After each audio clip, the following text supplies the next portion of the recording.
Inspirations.com. Thanks for joining me today. And in this video, I just wanted to give you a few quick tips on how I put this card together. So I started with a piece of Naturals Ivory cardstock, and it measures 3.5 by 8.5, and I scored it at 4 1/4 at the halfway mark.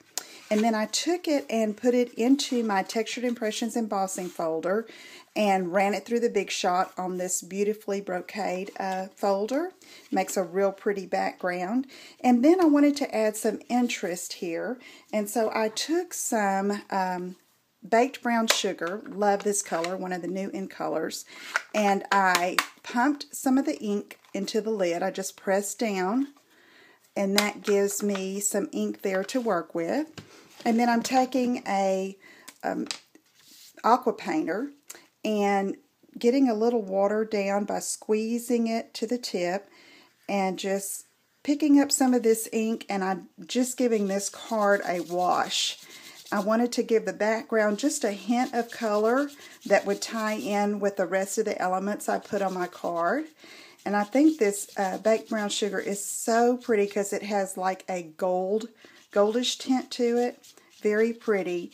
And this Naturals Ivory cardstock, along with the Naturals White from Stampin' Up, is a little thicker than the other neutral cardstocks like Vanilla and Whisper White, and it takes the water a little bit better, so that's why I chose it for my base. So you can add as much or little as you like. Just wanted to give it a little pizzazz there. Okay, so next I'm going to kind of fan that and let that dry.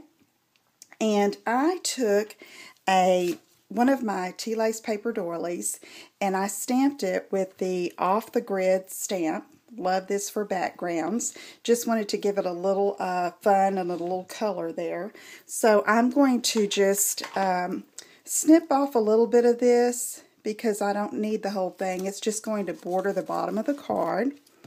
And so I want to put it just like that. And I'll trim off the edges that I don't need. In fact, I think I'm going to come down another little bit. Alright, then I'm going to use some Tombow. Apply it sparingly so it doesn't come through the little tea lace holes. And put that's the bottom layer there. Okay, and then next I took some of the washi tape from the This and That collection, Epic Day, and I'm going to use that to border the top. And I'm just going to go right along here and tear it off. Then I took some of my champagne glimmer paper. I cut a 1/2 inch strip and then punched it with a scallop border punch, and I'm going to use that to border the washi tape and the doily, and see that really makes both of them pop out, whereas there they kind of get lost in each other. So I'm just going to line this up here, trim it off at the edge. Sometimes I give myself a little leeway and I go back and trim more later. I don't want to cut it too short. And just put a little line of glue there, and that's going to border that and give the card a little bit of bling. And let me go ahead and trim my excess here.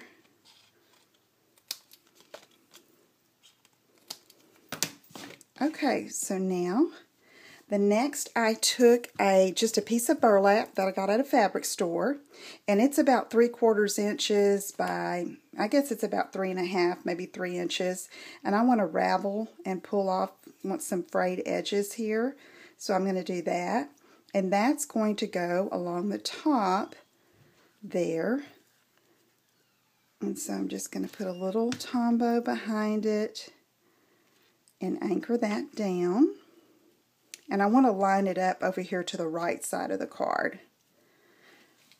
Okay, then I have this, I'm so grateful there's you in the world. This is from the Chalk Talk stamp set, and I cut it with one of my oval framelits. The large oval punch does fit that perfectly, but I decided to go ahead and cut it with my framelits.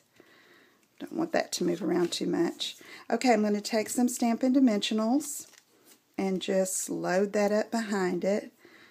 Probably 2 will work.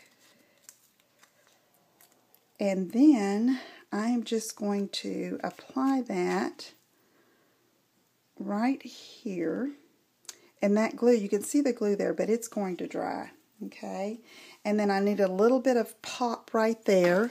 So I'm going to take one of our smallest of our vintage faceted buttons and get a mini glue dot.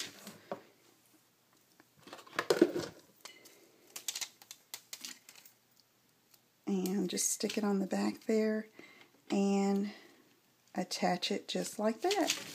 And there's the finished card. So if you have any questions, just email me at lisa@inkandinspirations.com.